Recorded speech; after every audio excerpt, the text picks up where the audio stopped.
हाँ जी बच्चे, लास्ट हमने ना क्लास में रिफ्रैक्शन की इंट्रोडक्शन की थी और आपको स्नेल्स लॉ के बारे में बताया था। ठीक है, हमें स्नेल्स लॉ अप्लाई करना आना चाहिए। अब हम पढ़ रहे हैं इसी में real depth and apparent depth.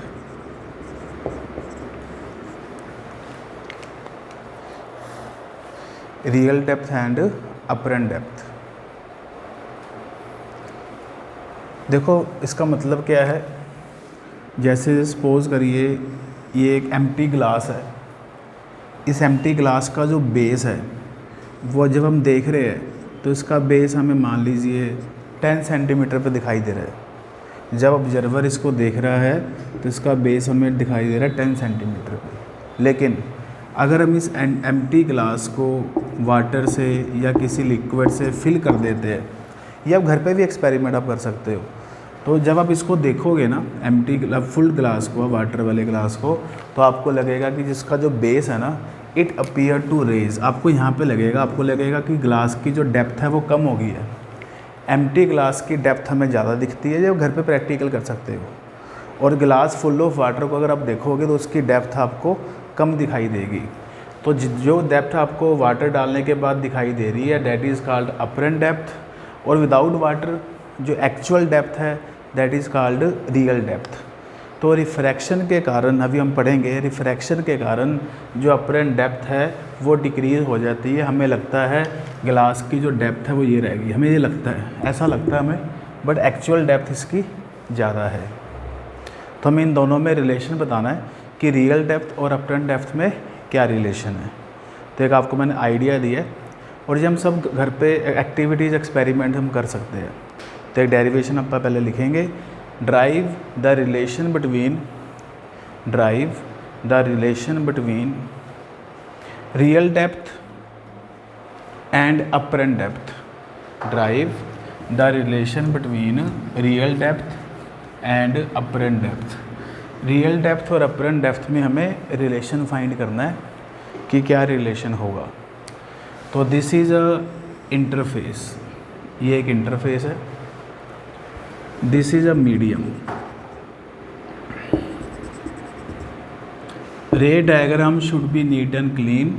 और ये चैप्टर थोड़ा सा ना रे डायग्राम करके स्लो चलने वाला है। डायग्राम आपकी सही बननी चाहिए। अगर आपको डायग्राम समझ आ जाती है फिर डेरिवेशन करने में कोई दिक्कत नहीं है।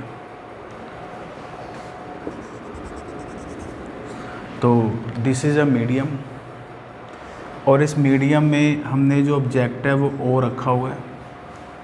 O is a point object, और जो ऑब्जेक्ट ओ हमने रखा है, इस ऑब्जेक्ट की जो डेप्थ है वो x है। What is x? x is a real depth. What is x? x is a real depth. And जिस मीडियम में जो ऑब्जेक्ट रखा है उस मीडियम का रिफ्रैक्टिव इंडेक्स है म्यू। उस मीडियम का रिफ्रैक्टिव इंडेक्स है म्यू, और ऊपर एयर मान रहे हैं हम, एयर का रिफ्रैक्टिव इंडेक्स है 1।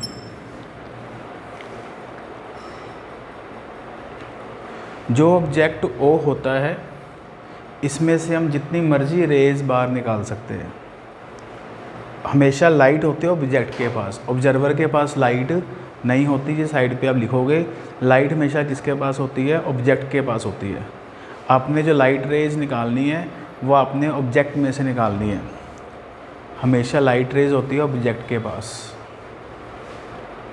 इसकी बड़ी सिंपल सी एग्जांपल है, मैं आपको बताता हूँ। जैसे ये एक रूम है, इस रूम में हमने बल्ब ऑन कर दिया, और ये मैन है ए, एक मैन बाहर खड़ा है बी। ठीक है, डार्कनेस है, रात का टाइम है, तो कौन किसको देख सकता है? ए बी को देख सकता है कि बी ए को देख सकता है? डार्क है सब कुछ, सिर्फ इस रूम के अंदर लाइट है। तो बड़ी सिंपल सी बात है, जो बी है वो किसको देख सकता है? ए को देख सकता है, because A is a object, और ऑब्जेक्ट के पास क्या है? लाइट है। ऑब्जर्वर के पास लाइट होना ज़रूरी नहीं है, लाइट हो भी सकती है और नहीं भी हो सकती। मतलब ये ए वाला आदमी बी को नहीं देख सकता, क्योंकि ए वाले के हिसाब से बी ऑब्जेक्ट हो गया बी के पास लाइट नहीं है तो बी दिखाई नहीं देगा। तो एक बात हमने याद रखनी है कि हमेशा लाइट किसके पास होनी चाहिए, ऑब्जेक्ट के पास लाइट होनी चाहिए, ऑब्जर्वर के पास लाइट होना ज़रूरी नहीं है। तो इसमें ओ इज़ ऑब्जेक्ट, ऑब्जेक्ट है डेंसर मीडियम में, इसके पास लाइट है। लाइट में हम जितनी मर्जी रेज बार निकाल सकते हैं, ये आप पे है।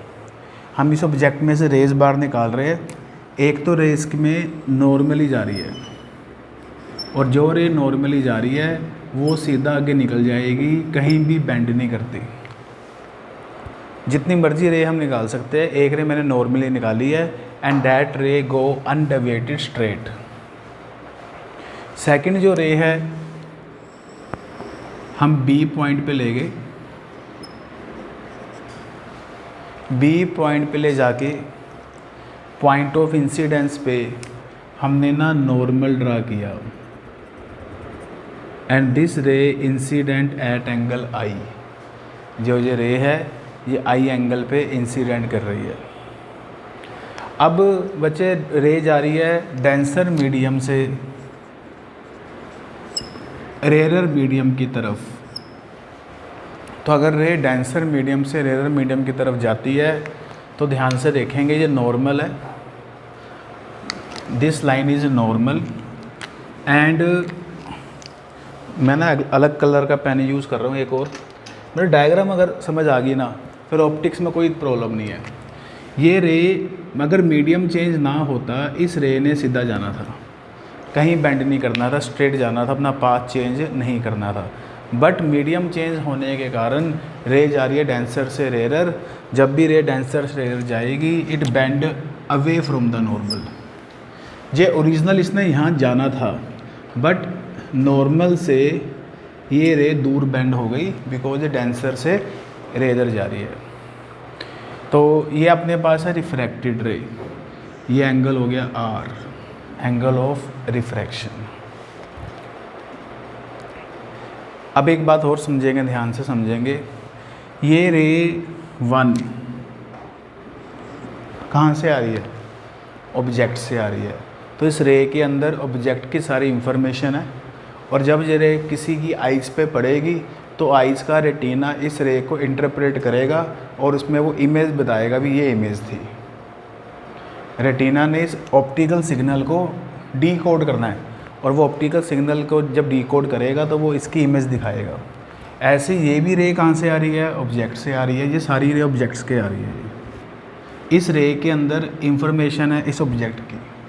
तो अगर कोई ऑब्जर्वर इस रे को देखता है, देखेगा मतलब ये रे अगर उसकी आइज़ में पड़ेगी तो आइज़ का रेटिना इस ऑप्टिकल सिग्नल को डीकोड करेगा और वो बताएगा कि ये ऑब्जेक्ट है।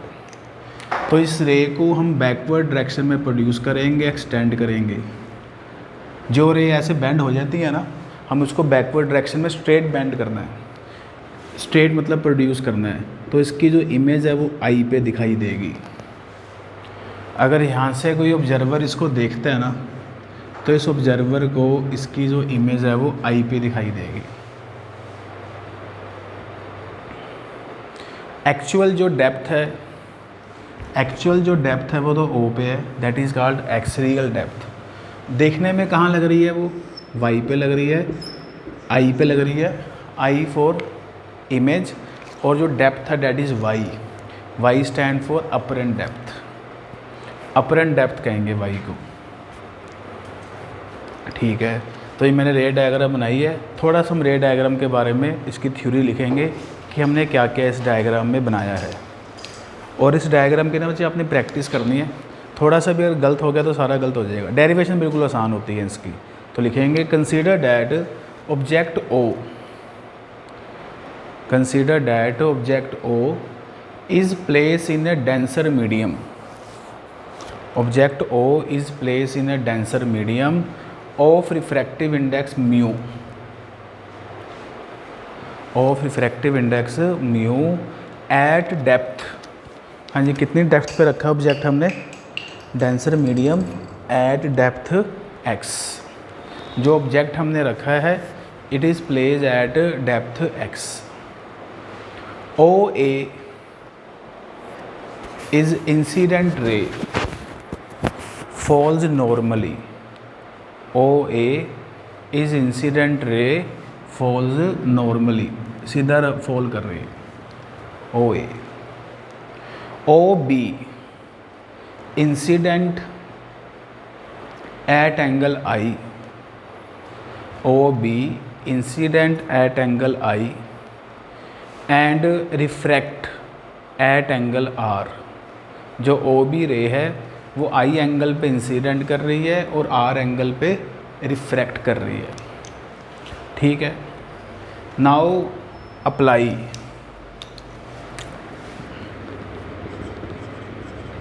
Snell's law at point B point पे आपने स्नेल्स लॉ अप्लाई करना है। तो आपको मैंने स्नेल लॉ अप्लाई करना सिखाया था। ये एंगल आई देखना किस मीडियम में है, म्यू मीडियम में है, तो क्या लिखना है आपने, mu into sine i equal to angle r किस मीडियम में है, एयर में है, और एयर का रिफ्रैक्टिव इंडेक्स कितना है, 1 है, तो 1 into sine r. Angle i mu medium में है और एंगल जो आर है वो एयर मीडियम में है, वो लिख दिया।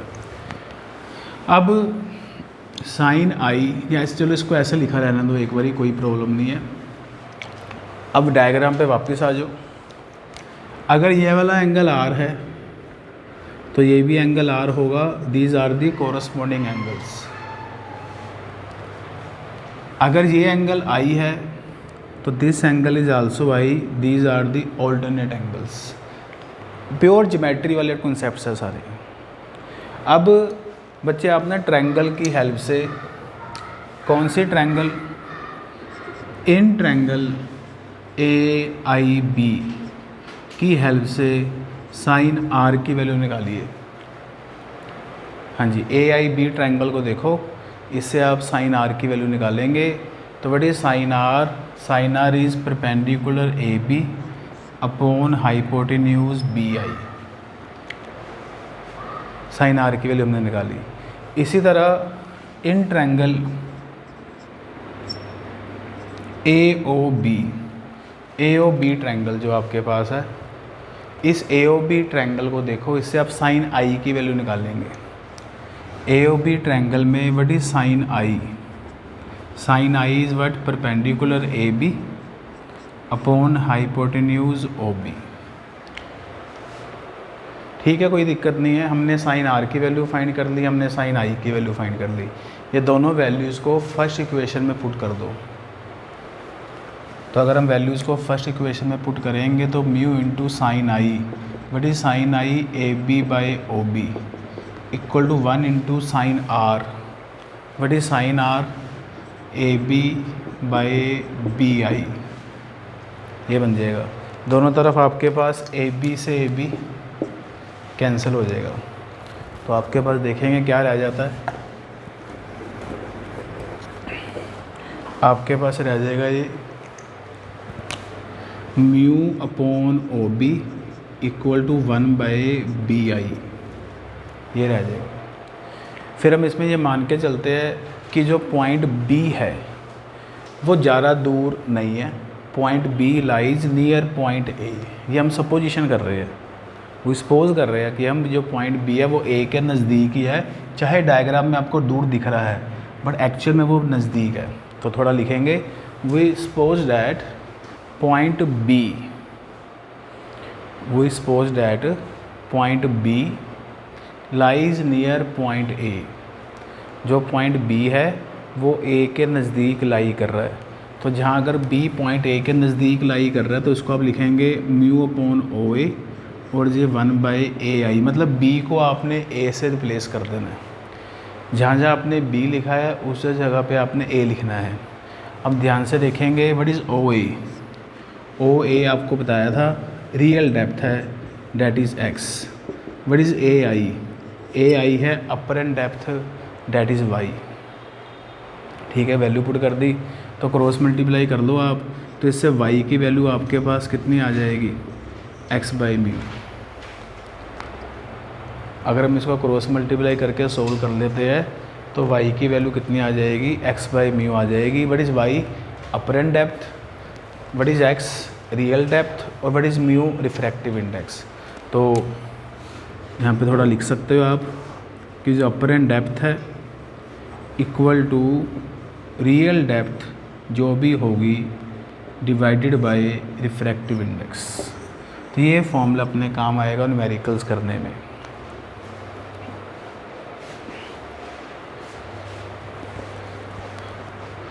अब बच्चे बात आती है कि कितना शिफ्ट हुआ, शिफ्ट कितना हुआ। दिखने में ऑब्जेक्ट कहाँ पे था, एक्चुअल में ओ पे था, दिखाई कहाँ पे दे रहा है, आई पे दिखाई दे रहा है। तो शिफ्ट कितना हुआ, ऑब्जेक्ट जो है वो ऊपर की तरफ क्या होगा, शिफ्ट होगा। कितना शिफ्ट हुआ, ओ आई। तो ओ आई को हम कहेंगे शिफ्ट है। इमेज जो ऑब्जेक्ट है उसकी इमेज कितना शिफ्ट हुई है, ओ आई। ओ आई इमेज इसकी शिफ्ट हो गई है। अब what is the value of O I. O I की वैल्यू आपके पास बनेगी O A minus A I. What is O A. O A आपके पास है एक्स, ए आई की वैल्यू है वाई। तो शिफ्ट कितना बनेगा, एक्स माइनस वाई। इधर वाई की वैल्यू पुट कर दो। वाई की वैल्यू कितनी अपने पास, एक्स बाई म्यू है। तो x common 1 minus 1 by mu. तो दिस इज़ अ शिफ्ट। ये एक फॉर्मूला याद रखना है शिफ्ट का, equal to x bracket 1 minus 1 by mu. अभी मैं इस फॉर्मूले को थोड़ा सा और आगे वाले क्वेश्चन में मॉडिफाई करूँगा, तो इसलिए अभी इसको याद रखिए। X bracket 1 minus 1 by mu, this is the shift. कि जो इमेज है वो ऊपर की तरफ शिफ्ट हो गई है इतना डिस्टेंस। ठीक है, चलिए अब इसके कुछ हम स्पेशल केसेस करेंगे। ठीक है, लिखेंगे स्पेशल केसेस। मीडियम तो इसमें हमने एक ही बनाया है। अगर आपके पास केस नंबर 1 है,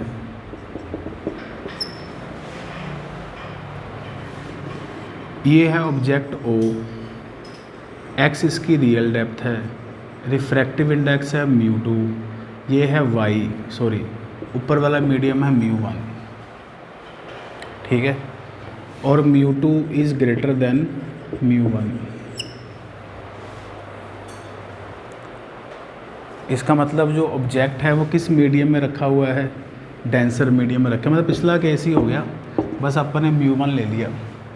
तो अपर एंड डेप्थ वाई का फॉर्मूला हमने जो याद किया ना, एक्स बाई म्यू। अब इसमें 2 रिफ्रैक्टिव इंडेक्स आ गए, एक म्यू 2 आ गया और एक म्यू 1 आ गया। तो आपने हमेशा याद रखना है म्यू की वैल्यू म्यू 2 बाई म्यू 1 होगी, डेंसर अपॉन रेयर होगा, म्यू 2 बाई म्यू 1 होगा। अपर एंड डेप्थ डिक्रीज़ करती है तो म्यू की वैल्यू 1 से ज़्यादा होनी चाहिए। अगर 2 मीडियम आ जाएंगे फिर आपने म्यू का formula mu 2 by mu 1 use करना है। तो बस ये बताना था आपको। तो ये आपका बन जाएगा एक्स अपॉन म्यू की वैल्यू है म्यू 2 बाई म्यू 1, तो ये बन जाएगा एक्स म्यू 1 बाई म्यू 2। वैसे तो मैं ये वाला फॉर्मूला याद करने की आपको सलाह नहीं देता, फॉर्मूला ऊपर वाला ही याद करो। Where mu equal to what, बस म्यू 2 बाई म्यू 1। म्यू 2 है डेंसर और म्यू 1 है रेयर। सिंपल बात है, अगर किसी क्वेश्चन में रिफ्रैक्टिव इंडेक्स 2 आ जाए और म्यू फॉर्मूले में आपने याद करा हुआ है, फॉर्मूले में आपने क्या याद किया, म्यू, तो म्यू की वैल्यू आपने हमेशा डेंसर अपॉन रेयर। म्यू की वैल्यू 1 से ग्रेटर होती है ना, तो 1 से ग्रेटर कैसे होगा, जब डेंसर ऊपर लिखेंगे और रेयर नीचे लिखेंगे। तो ये वाला फॉर्मूला चल मत याद करो आप, इसमें ना कन्फ्यूजन हो जाएगी तुम्हें, ये रहने दो फॉर्मूला, यही याद करो बस। ठीक है, सेकंड केस आता है। अगर आपके पास पहले फर्स्ट ग्लास स्लैब है, सेकंड ग्लास स्लैब, ऐसे ग्लास स्लैब्स रखी हुई है। फर्स्ट ग्लास स्लैब की थिकनेस है x1, सेकंड ग्लास स्लैब की थिकनेस है x2। फर्स्ट ग्लास स्लैब का रिफ्रैक्टिव इंडेक्स है म्यू 1, सेकंड ग्लास स्लैब का रिफ्रैक्टिव इंडेक्स है म्यू 2। मैं 2 बना रहा हूँ, ये ऑब्जेक्ट हो गया O। तो अपर एंड डेप्थ बताना है। इसमें आपके पास बच्चे अब 2 मीडियम्स आ गए। पहला मीडियम कौन सा आया, म्यू 1 वाला, दूसरा मीडियम कौन सा आया, म्यू 2 वाला। अगर आपके पास 2 मीडियम आ जाएंगे तो 2 अपर एंड डेप्थ बनेगी। पहले वाले के कारण कितनी बनेगी, y1, दूसरे वाले के कारण कितनी बनेगी, y2। अगर 2 मीडियम आ जाएंगे तो 2 अपर एंड डेप्थ बनेगी। फर्स्ट के कारण बनेगी y1 और सेकंड के कारण बनेगी y2 और y1 की वैल्यू कितनी है x1/μ1, y2 की वैल्यू कितनी है x2/μ2। तो ऐसा याद रखना है ये। अगर दो मीडियम्स आ जाए तो आपने दोनों अलग अलग अपर एंड डेप्थ लिखनी है, फॉर्मूला आपको बता दिया। 3 मीडियम्स आ जाए तो प्लस y3 आ जाएगा एक और साथ में, y3 की वैल्यू कितनी x3/μ3। ठीक है जी। तो ये इसके स्पेशल केसेस थे और आपको मैंने ये एक्सप्रेशन करवाया है।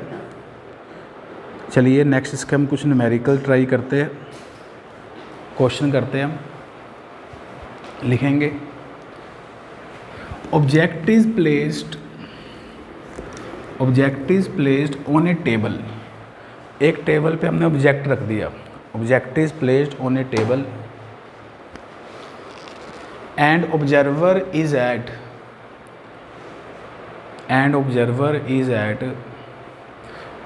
1 meter from the object. Observer is at 1 meter from the object. Now the observer use glass slab. Now the observer use glass slab of thickness 15 centimetre. Glass slab की जो thickness है वो कितनी है 15 centimetre and refractive index 1.5। Glass slab of thickness 15 centimetre and refractive index 1.5 to see the object. वो object को देखने के लिए अब क्या यूज़ कर रहा है, ग्लास स्लैब यूज़ कर रहा है। What is the position of the object seen by the observer? What is the position of the object seen by the observer? हाँ जी, क्वेश्चन समझेंगे। वैसे तो क्वेश्चन सिंपल डायरेक्ट क्वेश्चन है। ये अपने पास ना ऑब्जेक्ट है O, ये ऑब्जर्वर है जो इसको देख रहे हैं। ऑब्जेक्ट और ऑब्जर्वर में डिस्टेंस आपको गिवन है 1 मीटर, 100 सेंटीमीटर का डिस्टेंस गिवन है। ठीक है। अब ये ऑब्जर्वर इस ऑब्जेक्ट को सीधा डायरेक्ट देखने के बजाय ना, ये ऑब्जर्वर ना बीच में क्या यूज़ कर रहा है, अब एक ग्लास स्लैब यूज़ कर रहा है। और इस ग्लास स्लैब की जो थिकनेस आपको दी हुई है वो दी हुई है 15 सेंटीमीटर और ग्लास स्लैब का रिफ्रैक्टिव इंडेक्स आपको गिवन है 1.5। ये डाटा गिवन है।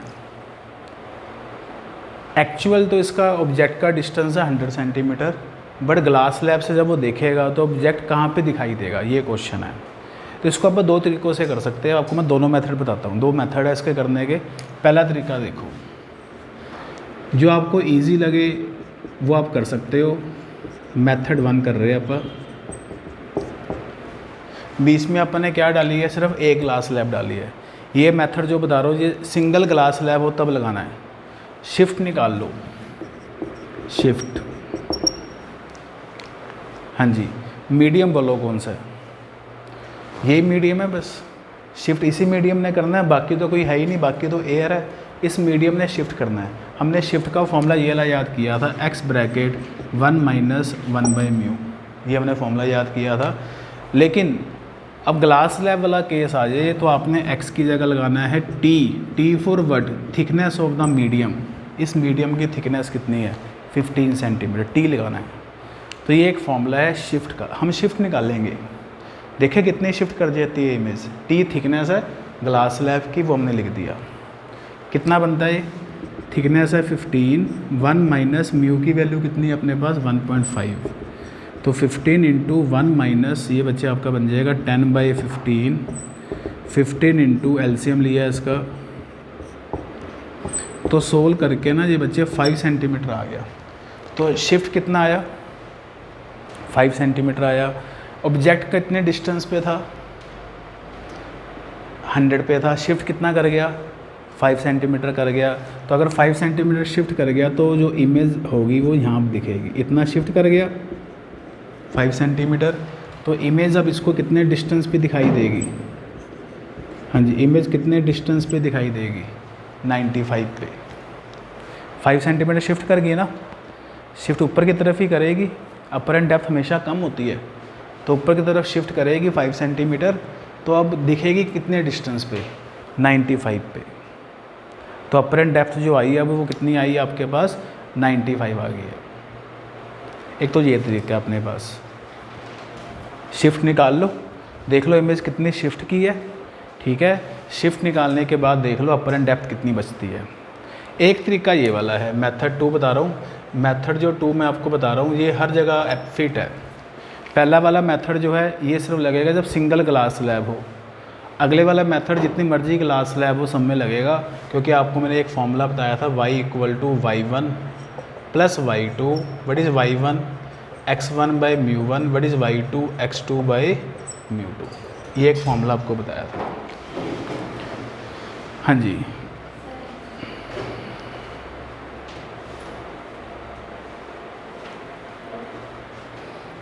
हाँ जी, वैल्यू पुट कर रहे हैं हम, x1 की वैल्यू पुट करेंगे हम।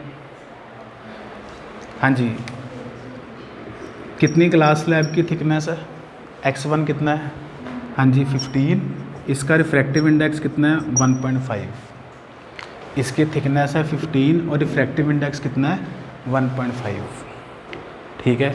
टोटल कितना गैप था 100 में से 15 सेंटीमीटर में तो ग्लास स्लैब है, बाकी कितना गैप बचा, 100 में से 15 में ग्लास स्लैब है, बाकी कितना हिस्सा बचा 85 सेंटीमीटर बचा। उस 85 सेंटीमीटर में क्या है, एयर है। उस 85 सेंटीमीटर वाले डिस्टेंस में क्या है, एयर है। और एयर का रिफ्रैक्टिव इंडेक्स कितना होता है, 1 होता है। एयर का रिफ्रैक्टिव इंडेक्स कितना होता है, 1 होता है। तो कटिंग करके y की वैल्यू आपके पास आ जाती है जो 10 + 85, तो ये कितना आंसर आ जाएगा 95। अगर आप इस मीडियम को मान लो 2 हिस्सों में डिवाइड कर लो, एक में ग्लास स्लैब है 15 सेंटीमीटर के गैप में, जो बाकी बचा उसमें क्या है, एयर है। एयर का रिफ्रैक्टिव इंडेक्स 1, ग्लास स्लैब का रिफ्रैक्टिव इंडेक्स 1.5, थिकनेस हमने लिख ली। तो ऐसे आपको मैं कुछ और क्वेश्चन नेक्स्ट क्लास में बच्चे हम प्रैक्टिस करेंगे। इतना हमने करना आज। Thank you.